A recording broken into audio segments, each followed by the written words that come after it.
Have you ever wanted to learn a new language, but just didn't have the time or money? I may have a solution for you. Her name is Jessica, and she gives free Chinese lessons daily at 11 p.m. Beijing time and 11 a.m. Eastern Standard Time. Chinese is fun and easy if you have the right teacher. Let Jessica be that teacher and introduce yourself to the fastest growing language in the international job market today at tinyurl.com/tcjessica and tell her Ian sent you. Hello and welcome to the Deathcast. I'm your host, author, and journalist Ian Tott, and I'd like to thank you for joining me as we prepare to take our second look at the Wonderland murders, July 1st, 1981. Now, this is the second of 3 episodes. It's going to be coming out early Christmas week, as the final episode's going to be coming out that Friday, with the intention of finishing this case and starting the new year with a brand new case. Before we get going, as always, I have the normal show notes. If you would like to follow me on social media, just search for the Deathcast Official, Deathcast Pod, or Deathcast Podcast. If you'd like to help support the show, there's a couple of ways you can do that. First and foremost, you can go to your favorite podcast app and leave a 5-star review, as well as subscribe to the show. And speaking of 5-star reviews, we do have a new 5-star review this week. This comes from Apple Podcasts by poster BTS Platt. 5 stars, great podcast. You leave no stone unturned. Great work. Thank you very much, BTS Platt. I appreciate your kind words. Other ways you can help support the show: you can go to buymeacoffee.com/thedeathcast, make a one-time donation.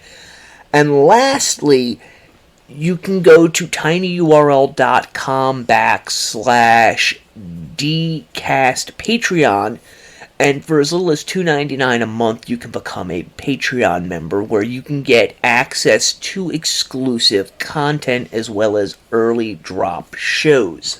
And we are currently in the middle of the very first Patreon exclusive, that being the Columbine school shooting, something I had refused to do in the free feed. And if you want to know why that is, you can go to tinyurl.com/dcast Patreon and become a member and find out. We just dropped the 3rd episode yesterday, as you're hearing this, December 24th, but there is another way that you can get access to this content. It is available on Apple Podcasts under the subscription link. If you go to the show on Apple Podcasts, you'll see it there. For $2.99 a month, you can get access to the Patreon feed. Alright, now that all of that is out of the way, find yourself a nice comfy chair, kick back, relax, get yourself something to drink. I've got my coffee, I've got my cigarettes. Let's go into the crypt. We left off last week. We discussed the robbery at Eddie Nash's house, which was perpetrated by the Wonderland gang in concert with porno star John Holmes, who had gone to Nash's home on 3 occasions in order to make certain that a side door was unlocked. We talked about how the Wonderland gang had gone inside and pretty much brutalized and humiliated Eddie Nash and his bodyguard. Now, there's some individuals out there who state that this case has never been solved. Well, technically, Los Angeles County does not have it solved. It was, in fact, solved, and you're going to hear more about that as we get further into it this week. So after this burglary on Tuesday, June 30th of 1981, John Holmes decided to go back over to Eddie Nash's house. And we know this from subsequent interviews with Holmes. from the notes by the investigators who were put onto this case, as well as from witness statements from those who were actually there. According to many people familiar with the situation, Holmes's mindset at this time, the day after the robbery, was that if he went there, it was less likely that Eddie Nash would suspect him. However, he did not know at the time that he went to the property, Nash already suspected him. Now, this next part is Nash's narrative of what happened. I want you to keep in mind that at this point, John Holmes was heavily into freebasing cocaine, and as a consequence, he was really incapable of telling the truth in any fashion unless he believed that it served him. But more than that, he would downplay his role in things continuously, as well as try and get himself out of hot water with the police. I also want you to be aware that this information was learned by police after they had found the Wonderland crime scene. At this point in our story, they still have not found it. Holmes stated that he went over to Nash's home and was immediately set upon by Greg Dials, who was Eddie Nash's bodyguard. Dials threw Holmes into a chair and began punching him. There are different versions of what happened, but the most consistent one is that Nash ends up having Holmes tied to a chair, and they rifle his pockets, finding his address book inside of his inside coat pocket.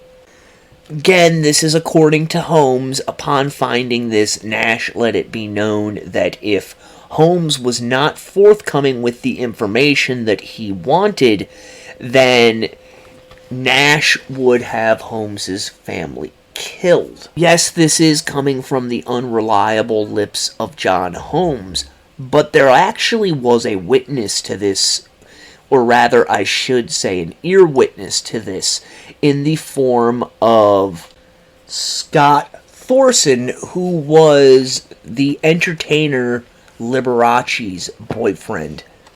Now, Thorson himself is a difficult character to look at, as he had begun an underage relationship with Liberace that ended up with Thorson getting a facelift in order to appear more like Liberace. He said that this was done at the behest of Liberace, and that as his drug addiction worsened, Liberace ended up throwing him out, which led to a palimony suit between Thorson and Liberace, which Thorson lost. Thorson has, in the ensuing decades, had numerous run-ins with the law due to his addiction issues, and I put that out there at the front because, much with Holmes, anything that this man says must be taken with a grain of salt. However, well after the fact of these murders, Thorson contacted the police and let them know that he had heard what was going on between Nash, Holmes, and Dials, and he pretty much corroborated Holmes's story, basically that Nash had Holmes beaten severely in order to get the evidence from him. And a story, as the LAPD later found, it was basically Holmes was told in no uncertain terms, either you're going to the Wonderland house and you're murdering the individuals that did this, or you're going with members of Nash's group to the house and you are going to witness or participate in the dealing out of retribution to these individuals. And that is a very important and key part to this story, because as things unfold, you're going to see the LAPD was never able to definitively state whether John Holmes had actually committed the murders that are going to come out of this confrontation at Nash's house. However, they strongly suspect that Holmes was, in fact, involved, if not outright responsible for them. The whole address book story has also been called into question, as obviously, why would Holmes be carrying it around with him into Eddie Nash's house? The officers who investigated this case came to the conclusion that this was more likely than not one more lie from John Holmes in an effort to cover his own ass and absolve himself of any form of complacency in the crimes. So later on that night, June 30th, John Holmes is known to have returned to the Wonderland house on Wonderland Avenue in Laurel Canyon. What exactly happened next really is unknown.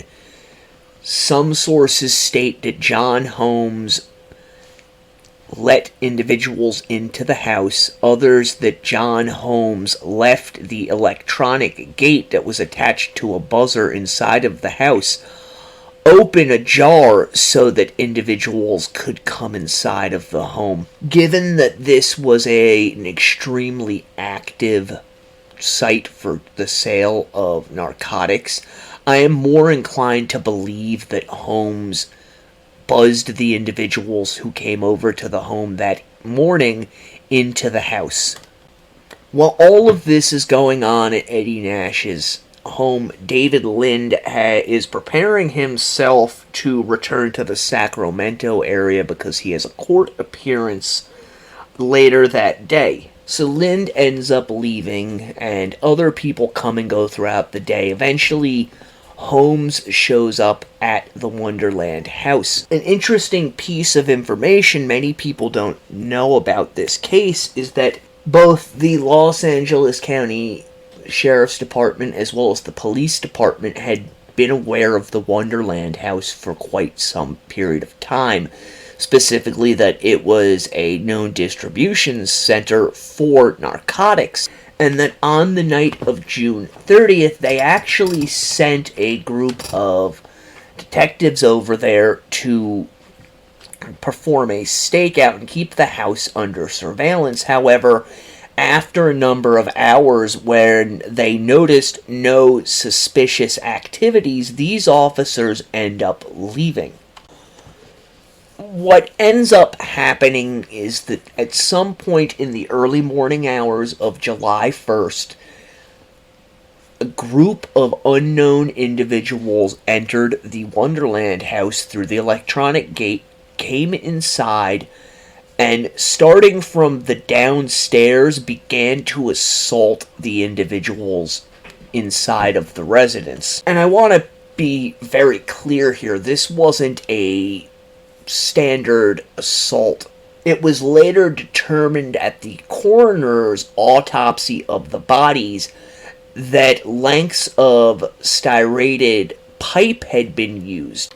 What's styrated pipe? It's basically pipe that has threading on at least one end, kind of like what you would see for gas pipe.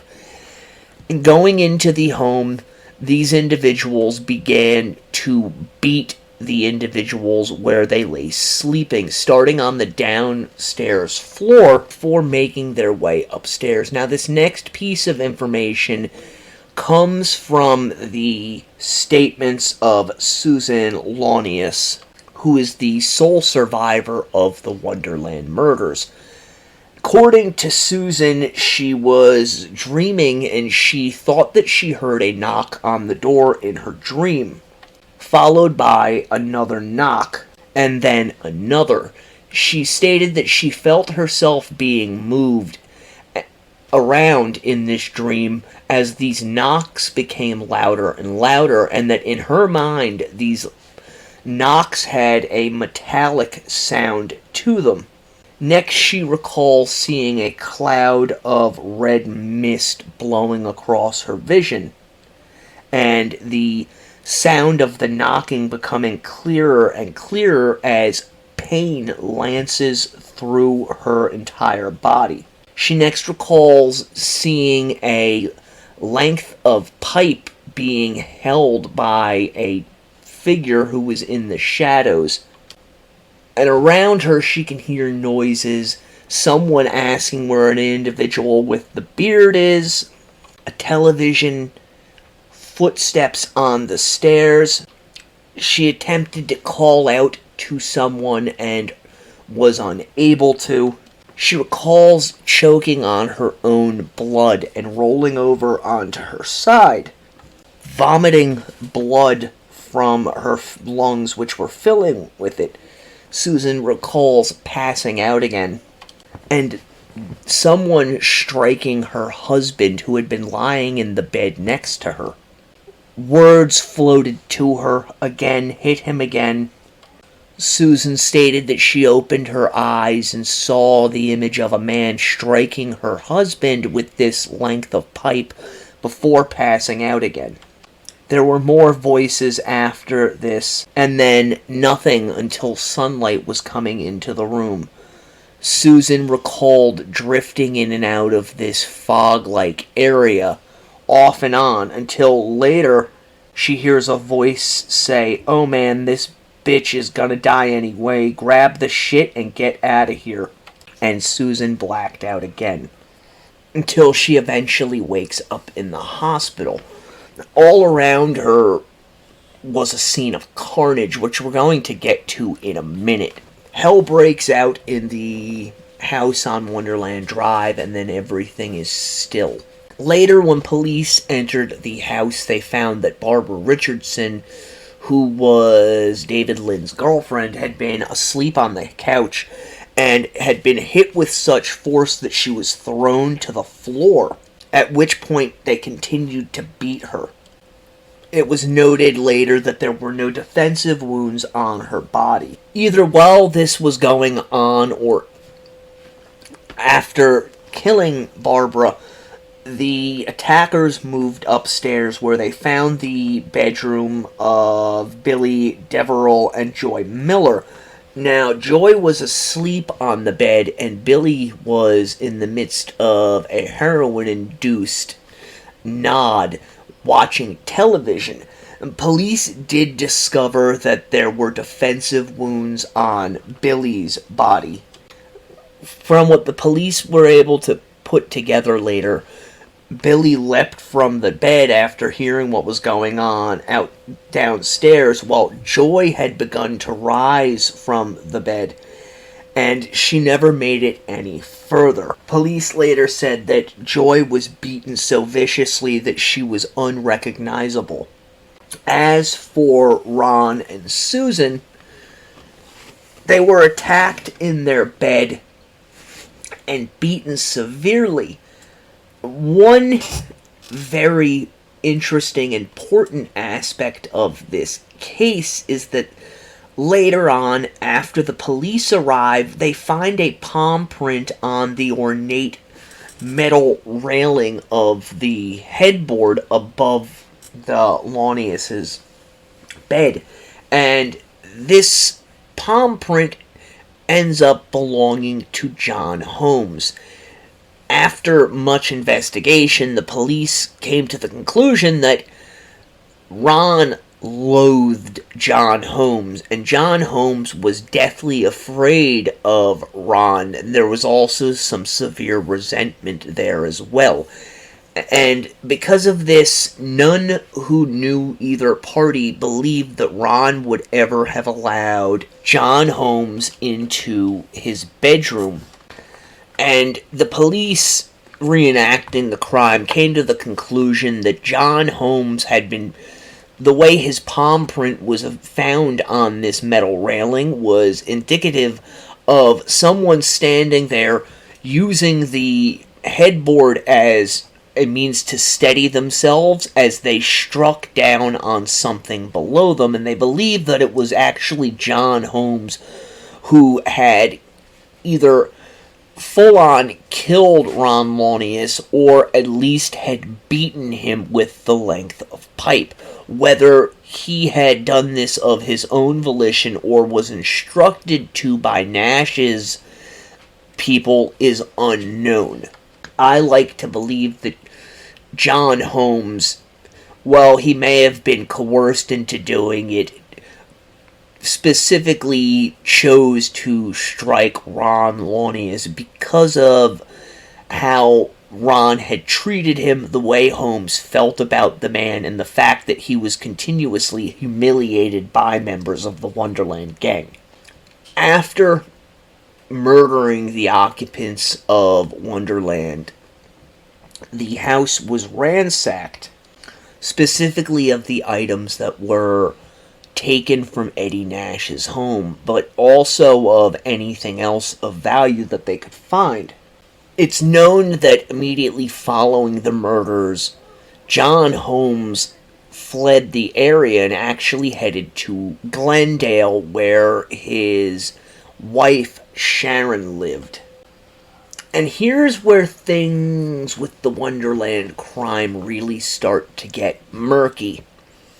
Many people who know this case know that it was the neighbors immediately next to the home who eventually called the police, but what many do not know is that prior to this, many individuals went in and out of the Wonderland home during the early morning and midday hours of July 1st, 1981. All of these individuals were known customers or associates of the Wonderland gang. Now, the first of these individuals was Melvin Hull, who went by the nickname of Whitey. He and a group of individuals were trying to score drugs, and after trying to reach the Launiuses on the telephone and being unable to do so, they decided to drive over to the Wonderland home. They really didn't think anything of the fact that the electronic gate on the side of the house was ajar when they arrived, and instead proceeded into the house. Finding that everyone inside was dead and that there was blood everywhere, Hull and these individuals conferred amongst themselves before deciding that somebody else can call the police. While we're here, we might as well see what we can find. And they went about scavenging the house for anything of value or anything that they could snort, smoke, or inject. So Hull and his cohorts fan out through the house, and this information is coming from a jailhouse interview conducted with Hull after the fact. Remember when I was discussing what Susan Launius stated she recalled to the police, which was pulled from many interviews? Well, Hull goes into the bedroom, and it's unclear whether he heard Susan cry out or moan or make some sort of a noise, but he and the individuals that he were with basically shouted back and forth to each other to leave her, she's going to die anyways, before getting what they could and getting out of the house. Now, this is going to present the police with a problem, as there are many sets of handprints inside of the house, not belonging to the individuals who live there or to the killers. Because of what happened on the Wonderland house and the fact that Hull and his cohorts had ransacked it, word quickly spread throughout the circle of people who frequented the Wonderland house that something had gone down there. They were all dead. So many people started going over to the Wonderland house, whether it was to steal things or to just check out the scene and find out whether it was true or not. None of these people contacted the police until late afternoon. Now, the neighbors directly to the east of the Wonderland house had made many complaints over the ensuing months about the occupants of 8761 Wonderland Avenue, and nothing had been done about it. So this led them to really have no recourse short of calling the police on them, I would imagine. They decided to move. So on that afternoon, the people that were living there had the movers in pulling out their possessions because they just weren't going to take this anymore. The movers were there, and the time frame of this is somewhere around 4 p.m. when 2 or 3 individuals exited Wonderland House, and one of the individuals who had exited told one of the movers that there were dead bodies inside of the home. Hearing this, one of the movers entered the home and immediately fled, using the telephone next door to call 911 and request emergency services. At roughly 4:20, police began to descend on the Wonderland home. 2 uniformed officers entered the house, and eventually the call was put out that they needed homicide inspectors. And by the time the inspectors arrived on the scene, the media had gotten wind that something pretty horrific had taken place on the scene, and they too had staked out the areas around the home. The first detective to go in was a man by the name of Tom Lang, who also worked the O.J. Simpson case, among many, many other major homicides. After arriving at the home, Lang was given a quick rundown of what had taken place before he himself went inside to investigate.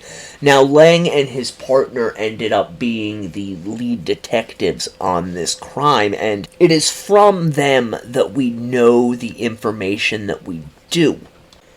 Lang has been quoted as being told that, quote, "It looks like someone walked through that house with buckets of blood and sloshed it everywhere." Now, the inside of the house was literally just a wash in blood. In fact, you can find video of the police's walkthrough of the Wonderland crime scene online, and it's the first time that the LAPD used a video camera on a crime scene where they videotaped every square inch of the house, and it looks like something straight out of a horror movie. There is blood dripping from the walls on every single surface. The bodies are still there, lying in pools of blood. It's extremely grisly scene, made worse by the fact that by the time that the police arrived there, it was early evening, so it's dark outside, so all of the images, while lit from a backlight, are still dark and eerie. Inside of the home, the officers quickly found that Susan Launius was alive, and they were able to get her over to Cedars-Sinai Hospital, where after many operations, miraculously, Susan survived. The rest of those inside of the home were not so lucky. Now, what happens next over the next 12 to 14 hours is fairly tedious. The detectives and other officers are going over the home, although there's not much that they can do until people from the coroner's office come and take measurements of the bodies, photograph them, their positions in relation to one another, as well as to other objects in the room. And the reason for this is they cannot do this because the coroner's office in Los Angeles County, specifically the head coroner, is the highest police official in the county, and to do so would be basically to break the law as well as to break protocol. They cannot touch the bodies, move them, anything until the coroner gets there, does his review, and claims the bodies, at which point they are removed from the crime scene. And this happened late in the afternoon on July 2nd. In between that, the officers go through the house, cataloging everything they can, taking photographs, finding any piece of evidence that they can. One piece of evidence that they did end up finding was actually in the Launius closet. And this was a set of antique rifles that they would later learn had been sold by Ron Launius through John Holmes to Eddie Nash. They also learned that the robbery that took place at Nash's home Ron was very specific about getting these weapons back, which is one of the things that tipped Eddie Nash off to the fact that John Holmes was more than likely involved in this, as was the Wonderland gang. Whether it was an accident or done intentionally, we'll never know, but these rifles were left at the Wonderland house, and they were eventually able to be tied to both Launius and Nash through various witnesses, not the least of which was John Holmes. So after all of this, the bodies are removed, the crime scene is secured. This is on July 2nd. On the 3rd, the detectives started to piece things together very quickly, looking in and finding that Launius and Billy Deverell both had extensive records. All of these standard things that you envision when you are thinking of a homicide investigation. A couple of days after the murders, the Detectives Division received a phone call from an individual identifying himself as Fat Howard. Howard said that he had someone with him whose girlfriend had been inside of the house and had been murdered. Initially, the police were confused as to what specific crime it was that the individual calling themselves Fat Howard was talking about, although eventually they were able to piece together that he was in fact talking about the Wonderland murders. So Souza and Lang, they're the detectives working this case, they head off to the Wonderland house where apparently this individual is at. Reaching the home, they find a large Cadillac with an individual inside it who would later be identified as Howard Cook, the aforementioned Fat Howard. Cook was a fence of stolen goods who often did work with the Wonderland gang, getting rid of their ill-gotten gains. So all of three of these individuals go inside of the home and they find David Lind inside of the Wonderland house. Specifically, he's in the kitchen picking up various pills off of the floor. Eventually, the police convince him that, hey, you should come back with us to the police station. Let us know what you know about this. Now, I believe I discussed Lind in the last episode. Supposedly, he was a former outlaw biker or one-percenter. The idea that he's speaking with the police is really unheard of in that culture. However, he does agree to go back to the police station with them. And while he's there, he's taken gigantic handfuls of pills in front of the cops, which they do nothing to stop. But they quickly realize that this guy is the key to everything, and the story he lays out is the story that I laid out in the last episode about the robbery at Eddie Nash's home and about John Holmes's involvement in this crime. From Lind, it's also learned about how Nash had been humiliated by the robbers and that Launius had wanted to kill Eddie Nash and that it was Lind himself who had talked out of committing these crimes. He also stated that the robbers had used a stolen San Francisco Police Department badge to gain entry to the home. The day after this, the police found themselves at the home of Chuck Negron, the lead singer of the rock band Three Dog Night. From Negron, they got some background information on the group at the Wonderland house, something that Fat Howard would also be invaluable in providing to the police. They also learned that the Negrons, or at the very least, Judy Negron, went over to the Wonderland house on the morning of the murders, saw what had happened inside, and decided to leave. And it's around this period of time that Susan Launius is declared that she's going to live, although she has serious injuries. Miraculously, the blows to her head had dislodged portions of her skull, which actually acted as something of a band-aid, allowing her not to bleed out as the rest of those inside of the house had done. And she's eventually, after many, many, many months, going to be able to speak with the police and give them some sort of coherent information regarding the activities of the gang, her husband, as well as the robbery and what possibly had taken place that night. So the police have this information. They are looking for John Holmes, who is a transient at this point with his underage girlfriend, Dawn Schiller, but they're really focusing in on Eddie Nash. Nash was well known in Los Angeles for his clubs, his political connections, and his drug dealing, which it was said stemmed mostly through the clubs that he owned.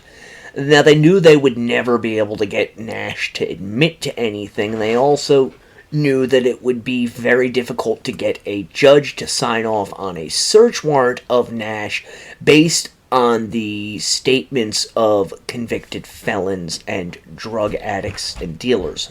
On July 8th, the detectives working the case learned that the Narcotics Bureau of the Los Angeles County Sheriff's Department was planning a raid on Eddie Nash's home on Donna Lola Boulevard, which is in the Studio City section of Los Angeles. And the raid actually took place on the morning of July 10th. This is a scene that's going to play out over and over again, and it's fairly comical. Officers busting in the windows, knocking down doors, basically scaring the living shit out of everyone inside of the home. However, this first raid, when they go in through the back, Greg Dillis is in the back room, and he assaults one of the officers, something for which he's going to end up doing prison time over. This raid netted a number of people, including Nash, and an individual said to have been the godfather of the Israeli mafia, Amnon Bachashan. Now, the purpose of the officers going on this raid with the SWAT team was specifically to have a look inside of Nash's home, but also to see the safe that they had been told about. And they found that the layout of the home matched what they had been told, and also that the safe was in the location where they had been instructed it would be. Inside of this safe was an amount of narcotics, some money, as well as small handguns. Something else that was found inside of Eddie Nash's home, stuffed under his mattress, was stacks of documents, paperwork, and it was quickly surmised that all of this paperwork were legal documents, police reports, and law enforcement intel reports. Meaning Eddie Nash had somebody inside of law enforcement who was leaking all of this information to him so that Nash could be aware of the movements of law enforcement and hopefully stay one step ahead of them. And a lot of really skeptical things are going to end up happening in this case. The police are going to get a jailhouse informant who is involved in another crime that Nash is being investigated for, who later they're going to learn is basically being fed information to give to the police as he has nothing of value to offer them. They're also going to learn that John Holmes is actually a police informant, and because of this, they have to go through another individual inside the police department to get access to him. It's unknown whether or not this individual was actually under Holmes's sway or not, but it's suspected he may have been. There's another individual who's going to get involved in this case later on in the decade, who works for the DEA, who is basically just a dirty cop. And he's going to end up bringing charges against the cops who are investigating this basically in an effort to get them to stop looking at Eddie Nash. And it should tell you the type of, person Nash was. He was able to wield this kind of power to have this type of internal investigation done that nearly destroys the careers of the officers who are investigating the Wonderland murders. And all of this stems from the fact that the men working the Wonderland case refused to turn over information to this DEA agent. Back in the time frame we're talking about, though, July, August, they find out about Tracy McCourt, who basically backs up Lynn's story about what had happened. On July 12th, 1981, John Holmes ends up getting picked up at a motel in the San Fernando Valley and being held at a secure location. Basically, Holmes was trying to spin it that he'll give the police everything they want to know, provided they put him in protective custody, but not just him, also his girlfriend Dawn and his wife. If you have seen the movie Wonderland, you know about this particular aspect of the case. Holmes is willing to talk to the police, but eventually he clams up and is just blowing smoke in his ass while they put him up in a very expensive hotel, and he and the girls are able to live up a fairly lavish lifestyle for a few days. While Holmes spun his story to the officers, he divulged just enough information to make them interested, but not enough to help them build a case of any sort.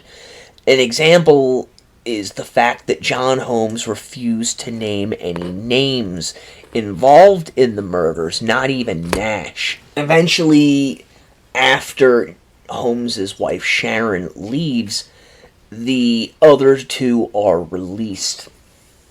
So the detectives keep investigating this, and they learn from a beat cop that in 1973 Greg Dills had had charges pressed against him while working as a bouncer for one of Nash's nightclubs, as it was said that Dills was known to hit unruly patrons with a length of styrated pipe.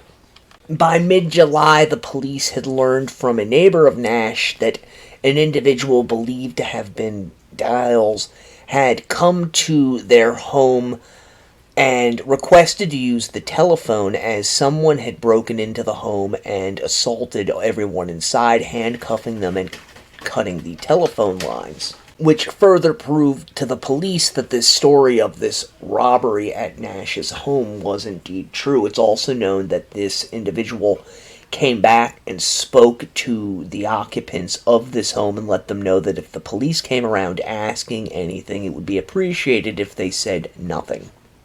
On November 18th, 1981, Henry Hoskins, who was the aforementioned DEA agent, first made his presence known as Nash and 21 others were being investigated by the ATF.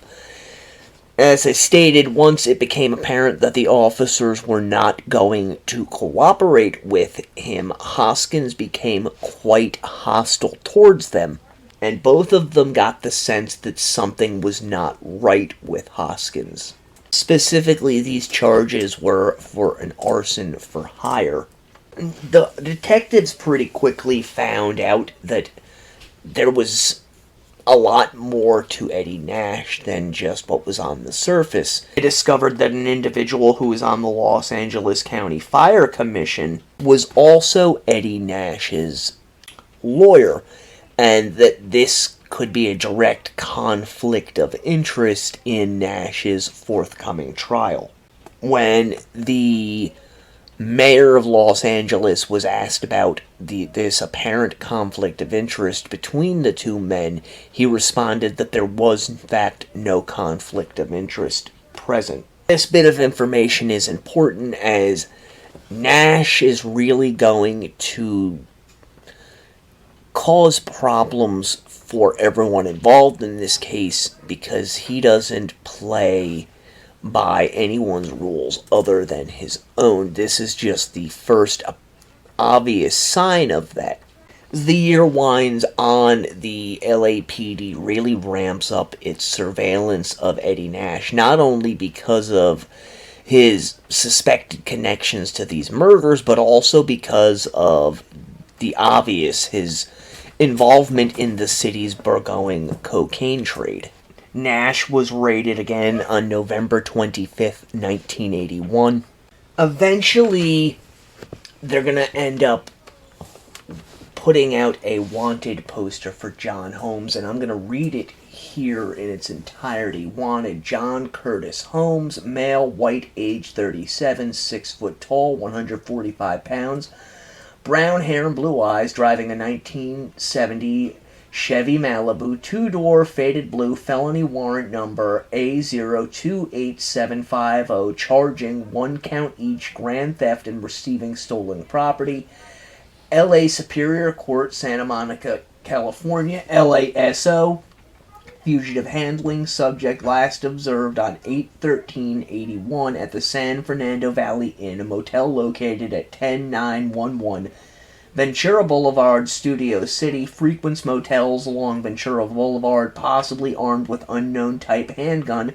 Holmes is a burglar with an addiction to cocaine, freebasing, is hurting for money, and knows he's hot, possibly in the company of one Dawn Suzanne Schiller, female, white, age 21, 5'2", brown hair and blue eyes. If located, stake and notify RHD detectives Lang, Souza, or Tomlinson, extension, blah, yada, yada, yada, yada. This is eventually going to lead the officers to go speak with Holmes's wife, Sharon. She informed the officers that there was a few people that Holmes was in close with in the porn industry, and after some prodding, they learned that some point on July 2nd, John Holmes had arrived at her home bruised and bloody, requesting that she draw a bath for him. And once inside this bath, Holmes had asked her if she had heard about the Wonderland house where the people had been murdered.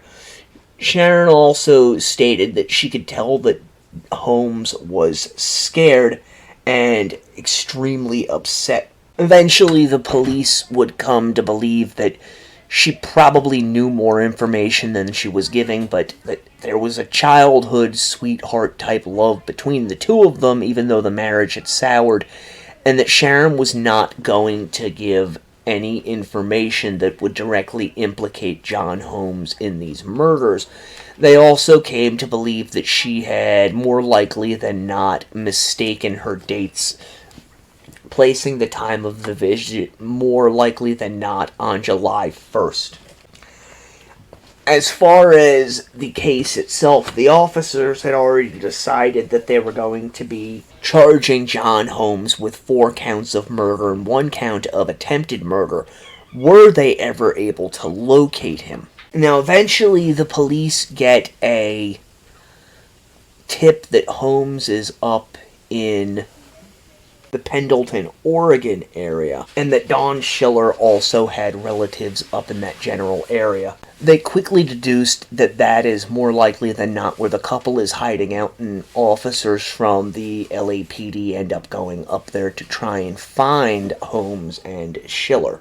While they were unable to find either of them, they did make contact with Dawn's family, and this contact is really what's going to help them get John Holmes into custody, which we will be talking about in the next episode. I am going to call it at this point. I hope you have enjoyed this second installment of the Wonderland Murders. Until next time, the Deathcast is a production of Corpse Creek Publishing in association with Big Pond Podcasts. Stay morbid!